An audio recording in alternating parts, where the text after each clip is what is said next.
MJ Tangney, Rose Committee Chair of the El Paso Rose Garden Association, rakes away the wood chip mulch from the base of a rosebush. Volunteering at the El Paso Municipal Rose Garden is therapeutic for her. She's a Texas master gardener. The master gardeners, for many, many years, have been the volunteers that oversee the rose garden, the care of the rose garden. Becoming a master gardener takes some hard work. The application process alone asks for a background check, and volunteers need to take a test and complete 62 volunteer hours. All this to prove they know their horticulture. Apply. We've had teenagers in it. We'd like to have more young people in it. Typically, it's retired people only because they have an ability to not be working out in the community. There are about 100 volunteers right now.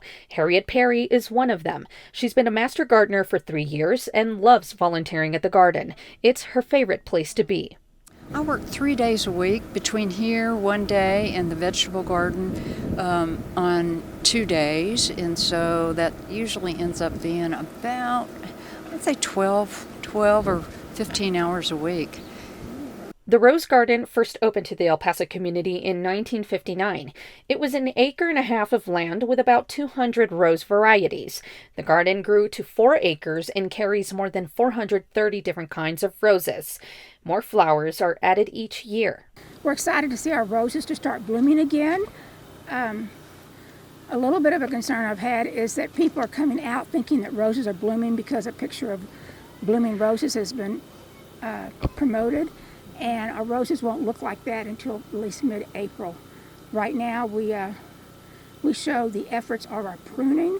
That means removing all the dead parts from the rose bush so that flowers can have a chance to blossom once again. Now, master gardeners work 5 days a week for about a month to prune about 1,400 rose bushes. That's a lot of work.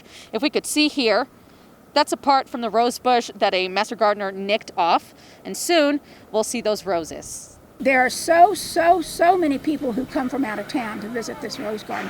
Sometimes I think there's more people that come from out of town that are visiting from out of town, visiting our rose garden, as opposed to people who have lived all their lives here and have never come here. And you're really missing something beautiful if you don't come. Planning to visit the Rose Garden? It's located on the corner of Copia Street and Aurora Avenue, open daily until November 30th. Guests need to wear their masks and socially distance as the garden is a government facility. For The Prospector, I'm Andrea Valdez Rivas.